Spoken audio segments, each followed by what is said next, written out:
Bismillahirrahmanirrahim. Wa an Uthmana radhiyallahu anhu. Diceritakan dari Sayyidina Uthman radhiyallahu anhu, beliau berkata, wajadtu halawatal ibadati fi arba'ati asya'a. Wajadtu menemukan siapa aku, halawatal ibadati kepada manisnya ibadah, fi arba'ati asya'a pada 4 perkara.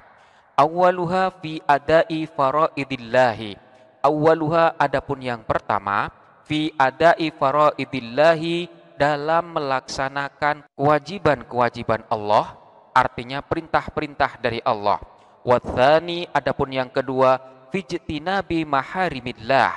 Fijtinabi ialah dalam menjauhi hal-hal yang dilarang oleh Allah. Watsalitu adapun yang ketiga, fil amri bil ma'ruf ibtigha'a thawabillah, dalam memerintah kepada kebaikan karena mengharap pahala dari Allah. Warrabi'u fin nahyi 'anil munkari ittiqa'a ghadabillah. Warrabi'u adapun yang keempat, fin nahyi 'anil munkari ittiqa'a ghadabillah, yaitu dalam melarang terhadap kemungkaran karena takut terhadap murka Allah. Wa qala aidan, dan Sayyidina Utsman ini juga berkata, arba'atun zahiruhunna fadilatun wa batinuhunna faridatun.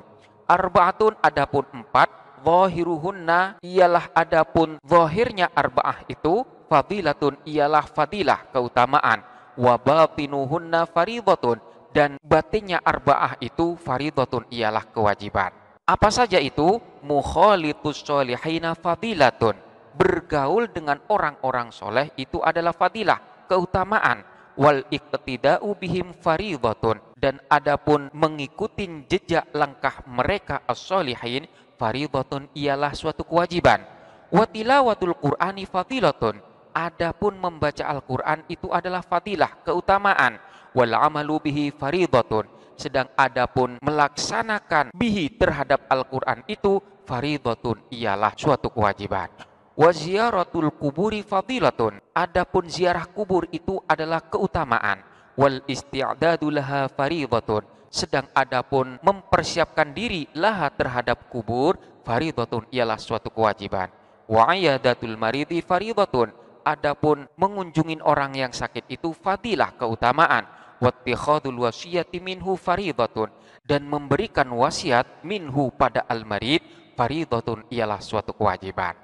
Di sini Sayyidina Utsman pernah berkata bahwa aku mendapatkan nikmatnya ibadah itu dalam 4 hal.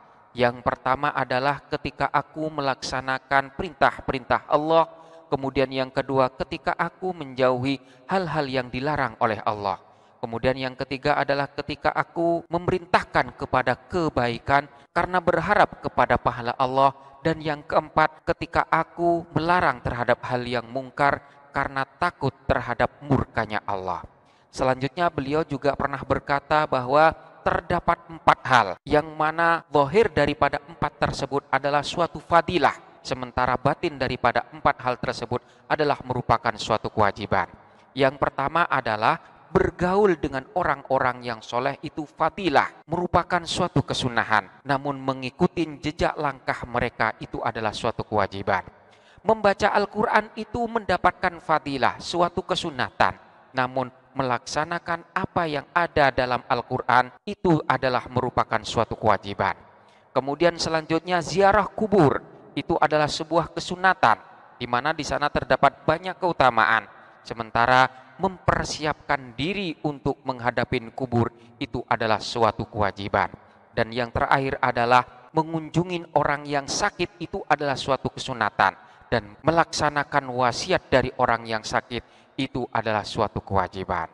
Kaidah nahwu dan shorof yang perlu kita perhatikan di sini adalah yang pertama, lafadz fi arba'ati asya'a.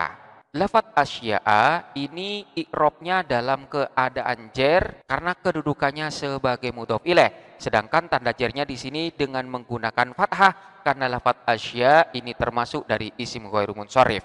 Ilat yang ada pada lafadz asya ini adalah alif ta'nis, di mana setelah alif tersebut terdapat hamzah, sehingga di sini dibaca fi arba'ati asya'a. Kemudian yang kedua kita perhatikan lafadz faraidillah dan juga lafadz maharimillah. Faraid dan lafadz maharim ini sebenarnya pada asalnya termasuk dari isim ghairu munsharif, di mana kedua lafadz tersebut termasuk dari jamak taksir yang berbentuk sigot muntahal jumu. Namun di dalam susunan ini lafadz faraid dan lafadz maharim ini hukumnya menjadi munsharif karena memang posisinya dimudhofkan kepada yang lainnya.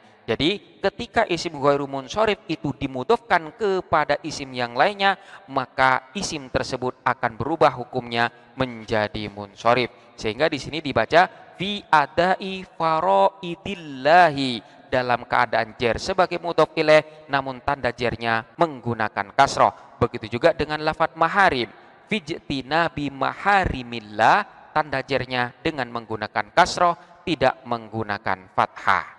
Selanjutnya kita perhatikan lafadz ibtigha'a dan lafadz ittiqa'a. Kenapa kedua lafadz ini dibaca nasab? Karena kedua lafadz ini kedudukannya sebagai maf'ul li ajlih, di mana ini merupakan alasan dari apa yang terjadi sebelumnya. Jadi di sini dikatakan wattalitu fil amri bil ma'ruf. Yang ketiga, aku mendapatkan manisnya ibadah itu ketika aku memerintahkan kepada hal-hal yang ma'ruf, hal-hal yang baik. Hal itu disebabkan karena untuk mengharapkan pahala dari Allah. Sedangkan untuk lafadz ittiqa'a yaitu aku mendapatkan manisnya ibadah ketika aku melarang terhadap hal-hal yang mungkar. Hal itu aku lakukan karena takut terhadap murka dari Allah. Jadi ibtigha'a tsawabillah dan ittiqa'a ghadabillah ini semuanya adalah merupakan alasan dari apa yang terjadi sebelumnya. Wallahu a'lam bishawab.